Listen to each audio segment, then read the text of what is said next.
Hey guys, welcome back to the channel. In today's video I'm going to be discussing tips and tricks for new players entering year 2 of Rainbow Six Siege. So make sure you stick around and watch the whole video, as I do believe all these tips can help you guys out. And I believe my #1 tip can help veteran players alike regardless of their playtime, as I really don't see enough people using this tactic to win gunfights, and in my opinion it's vital. So make sure you stick around, watch the whole video, and don't forget to like and subscribe. Now let's get into this shit. Real quick, some honorable mentions to this list are one hit on windows and doors. If you go up to a window barricade and hit here, or if you go up to a door barricade and hit here, you'll be able to vault through with just one hit, and this is extremely useful if you're trying to rush the objective and take the defenders by surprise, or if you're a defender and want to jump outside and catch the attackers by surprise. It's a great tip and everyone should know it. And secondly, this one should really go without saying, but take the time to learn maps and watch your kill cams. When it comes to maps, all this really takes is playing the game and practicing. Make sure you learn callouts too, because honestly communicating in this game is 100% necessary to win. And when it comes to watching kill cams, actually watch them, learn from your mistakes, learn what angles people held and how you died, instead of just raging every time you get shot, because honestly that just hurts you and hurts your team. Now onto the actual list I made for today's video. These first sets of tips are actually operator specific tips, and I didn't feel the need to make a full video on them. However, if you want me to and to go in more depth in a later video, I can do that. But for now I'm just going to run through some of them. Starting off with mute. Please, for the love of God, people, stop putting his jammers right in the middle of doorways. That doesn't do anything. Drones can see it. They won't come to that door. Twitch can shoot it. Clearly, she can shoot it. I don't know why people do it. Put them to the sides of doors. The radius is big enough so that Twitch can't come and shoot it, and most drones won't be able to get through. Perhaps if they have a timely jump they can, but odds are they're just going to run into it because they can't see that it's behind the door. Now my next operator tip is for Frost, and it's kind of situational, as most of the time people run a shield with Frost so they can create a trap with it using the welcome map behind it. But however, if you do run barbed wire with her, I don't really find it necessary to put barbed wire over her traps. What this does, it allows the enemy team or the attacking team to see the barbed wire and then either try to go around it or throw frag grenades there, which blows up 2 gadgets at once, and now you're shit out of luck. Plus, I feel like the barbed wire can be better utilized elsewhere to hold off choke points, and I just don't feel the need to put it on top of traps because it kind of wastes a gadget. Now next on my list I have Twitch, and you would think this is pretty obvious, but I don't see a lot of new players doing it, and hell, a lot of my friends don't even do this, and that's going around during prep phase and taking out all the cameras. It's not really beneficial for your team to run in the objective room during prep phase and get an enemy down to 90 or 80 health, especially if they have a doc on the team, because then you just wasted your Twitch. Now, if you do shoot all the cameras out and the prep phase is over and then you want to run in the objective room and light motherfuckers up with it, be my guest, I don't give a shit, as long as the cameras are taken out during prep phase. Now if you're playing a sledge, a good thing to know is, if you're gonna go sledge a wall, go crouch before you do it. What crouching does is it allows you to sledge the wall and just walk right through, instead of standing up and doing it and then having to vault over the wall, which just creates more noise, and that's really never a good thing. Alright, next on my list I have something really simple, and it's something in your options. So go to your options, you're going to go all the way over to controls, and you're going to change your gadget deployment from, it starts on hold as default, but you're going to change it from hold to toggle and then hit apply.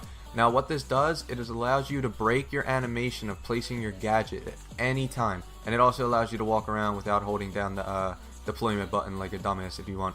But this is really useful for thermite, because if you're getting bandit tricked, you can fake it on one and then go to the other and place it there, and it works almost every time, as the bandits don't expect it. But it works on every gadget, and it really helps, because if you're getting shot at and you can break your deployment, it's really useful, and it can save your life, as it saved mine many of times before.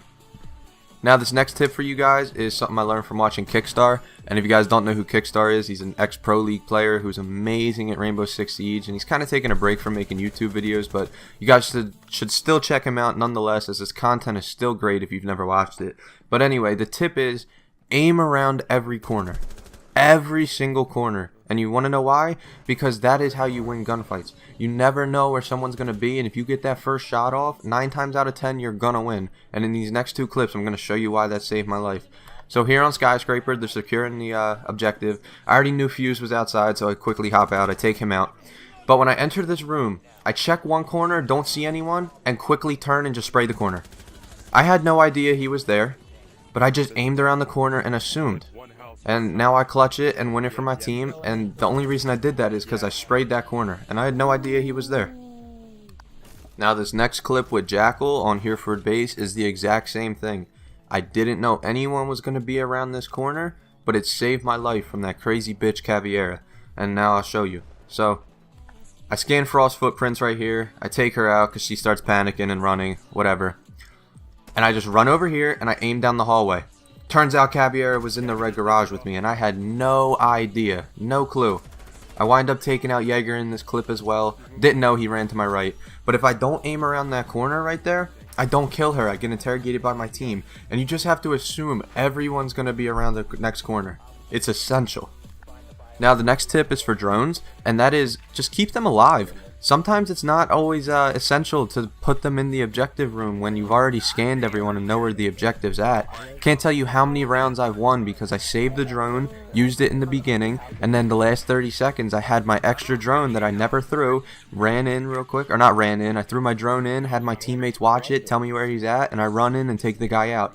People really underestimate the ability of having 2 drones for 1 attacker, and I really suggest you guys utilize it, especially if you're playing in the higher rank levels like Platinum and Diamond. Yeah, Fizz, that was a close one. Yeah.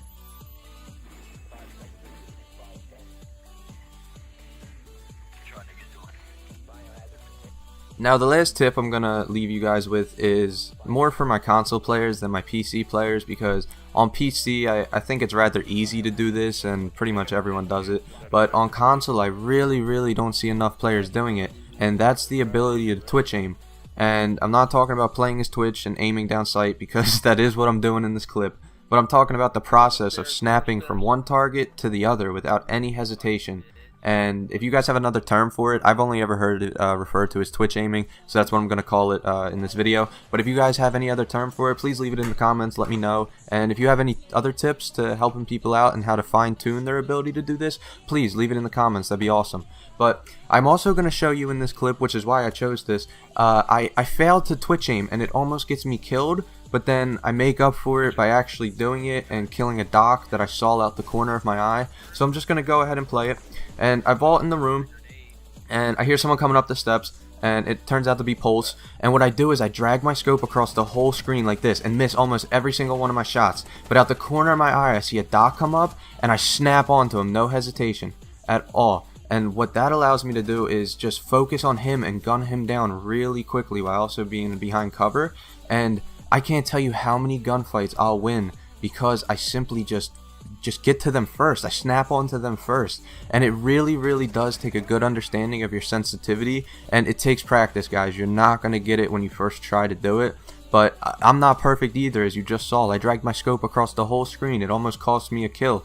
But it did, actually. I couldn't kill Pulse. So just really try and fine-tune that ability to Twitch aim. And the reason I say it's more for my console players is because with a mouse and keyboard, you're more precise, and you can kind of like, I don't know, you can kind of snap onto them a little more easier. So on console, if you're playing console, really try to fine-tune this. Play some casual games, get it down, try and tweak your sensitivity a little bit. And I'm telling you guys, if you can start getting this down so where you can snap onto them like 7 out of 10 times, 8 out of 10 times, you are gonna win gunfights. I think it's essential and vital to this game. So just take it with a grain of salt. If you don't want to use it, then I'm not telling you to, but I really think it can help you guys out and win more gunfights, especially when you're playing higher ranked players. Thank you guys so much for watching my video. I really appreciate it. If you guys could hit that like button and also subscribe, it'd mean a lot, as I'm still doing my 100 subscriber giveaway, where I'll be giving out a $10 card to the platform of your choice, either PSN Store, Xbox Marketplace, or the Steam Store. So don't forget to subscribe, as you really got nothing to lose. But anyway, it's been Ricky from RJM Gaming. I hope you enjoyed the tips, and until next time, guys, I'm out.